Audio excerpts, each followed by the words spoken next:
Hello everyone, this is Annie from Drama Crochet, and welcome to this new crochet tutorial. Today's project is going to be quick and easy. Suitable even for beginners, but you'll need to stay focused.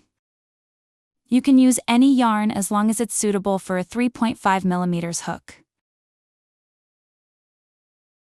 This acrylic yarn from Action is designed for a 4 or 5mm hook. But I still feel it's quite thin and can be used with a 3.5mm hook for this project. We'll leave about 40 centimeters before making the slip knot because we'll be making double chains. For the slip knot, it's the usual way. Wrap the yarn downwards, yarn over, and then pull the yarn through the loop. Next, to make a double chain stitch, bring the tail of the yarn over the hook, yarn over, and pull the yarn through both loops. Repeat this process until you have 30 stitches. Feel free to pause or slow down the reading speed if it's too fast. So, here I have my 30 stitches and we're going to make a turning chain stitch. This means it won't count. It's just there to add height. We'll make a single crochet in the first stitch. Insert the hook and pull up a loop. Yarn over and pull through both loops. That makes a single crochet. Then we repeat this until the last stitch.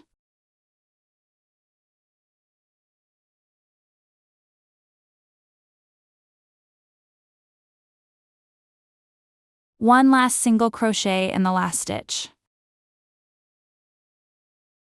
And we've finished the first row with 30 single crochets. To start the next row, we make a turning chain stitch, and of course, we turn the work. From here to the end of the mitten, we'll only be working in the back loop. As the name suggests, we only make the single crochet in the back loop.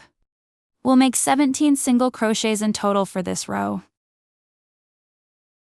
Worked in single crochet on the back loop, this gives our work a stretchy, elastic rib texture. After the 17 single crochets, make a chain stitch to mark the turn, and then work back in the other direction for another 17 single crochets. There's no need to count, as I know there are 17 stitches on the previous row. The back and forth pattern formed by rows 2 and 3 creates a rib of 17 stitches. Similarly, we'll work a rib of 14 stitches. That is, a back and forth pattern of 14 stitches. Then, we'll work a rib of 10 stitches with 10 single crochets on the way there and 10 single crochets on the way back. This will create small stair steps with 3 levels. For the next row, we'll work the entire length, that is, 30 single crochets. The row work remains the same, a turning chain stitch at the beginning followed by single crochet stitches in the back loop.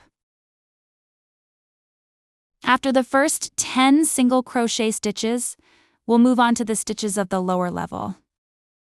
For the very first single crochet, instead of just working a single crochet in the back loop, we'll first insert the hook into the front loop of the turning chain stitch, which is right at the edge here. This prevents a gap or hole from forming between the 2 consecutive single crochet stitches of the level change. Then, insert the hook into the back loop of the next stitch and pull up a loop.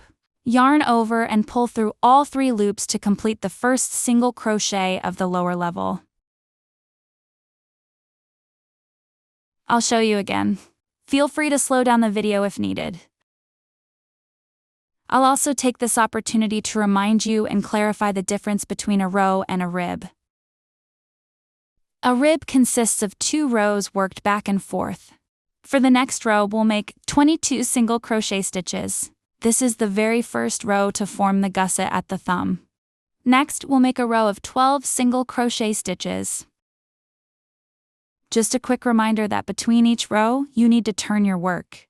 As before, to complete the ribbing, we make another row with 12 single crochets. Then, we continue to the end for the next row, which is 22 single crochet stitches. And we complete the ribbing with another 22 single crochet stitches row. For the next ribbing, we'll make the symmetrical version of the one just before, here. So, with 12 single crochet stitches back and forth, the next rib will be complete, so with 22 single crochet stitches back and forth. We've almost finished crocheting the thumb placement. Don't forget the turning chain. Then we'll make a very short row with 2 single crochet stitches.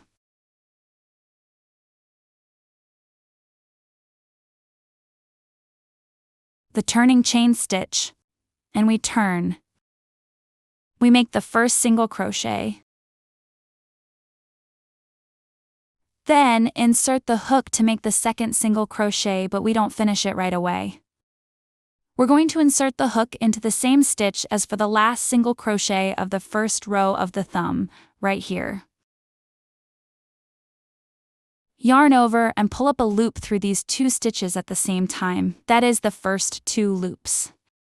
Then yarn over and pull through the 2 remaining loops to finish the single crochet.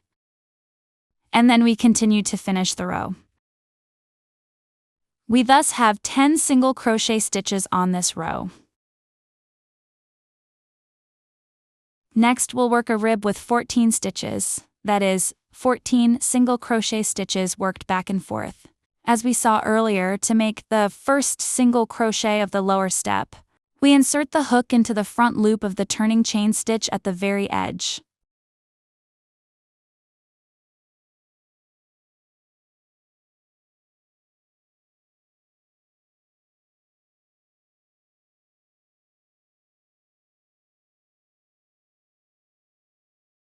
We now have our 14-stitch rib, and then we'll work the 17-stitch rib, symmetrical to the first section.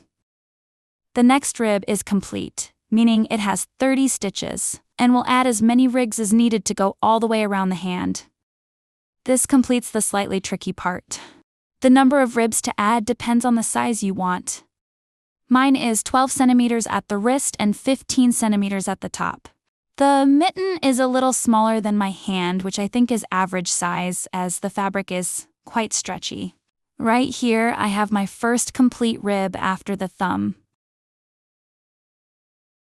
I'm counting 9 ribs. I'm doing a quick fitting to make sure the 2 ends can meet, knowing that we'll be joining them on a final row of single crochet stitches. Of course, if you want your mitten to be wider, you can add as many ribs as you like. Just be careful that the hook is on the finger side, that is, at the top when we start the joining row. We begin the last row with the turning chain stitch. And turn. Before each single crochet stitch, we'll join to the foundation chain. To do this, we'll fold the work to bring the foundation chain just underneath. We insert the hook into the first stitch on the foundation chain, in the same stitch as the single crochet stitch that's right at the edge. Then we insert the hook into the back loop of the first stitch. Pull up a loop through that loop, then finish the single crochet with a yarn over and pull through all the loops on the hook. Repeat this process until the end. So insert the hook into the next stitch on the foundation chain, and then the rest of the steps are like a regular single crochet. I usually call this stitch a slip single crochet, because I find it's a mix of a single crochet and a slip stitch. Let me know in the comments if you know the real name for this stitch. We're now at the last stitch. The last stitch of a row is always a little curled up. I gently pull the edge to uncurl it. Then we finish the last connecting single crochet. We end with a chain stitch. We leave a good length before cutting the yarn. And then we pull the chain stitch through. We pull firmly to tighten the knot. I'm going to tie these 2 ends together to make sure it doesn't come undone. I'm making 2 knots. That should be enough. You can hide these threads using a yarn needle or a small crochet hook. Take advantage of the fact that we're still on the wrong side of the mitten to do this. And finally, the last step, we're going to turn the glove right side out. I deliberately left my thread unhided to show you where the connection is. And you can see that it's completely blended into the texture and invisible on the right side. I'll let you go back to the beginning of the video to make a second mitten. Like this video if you enjoyed it. Share it if you have crocheting friends. Tag me and share your creations with me. I'd love to see them. I really hope it wasn't too hard to follow. Feel free to give me feedback so I can improve future tutorials. Thank you so much if you're still here, and see you soon.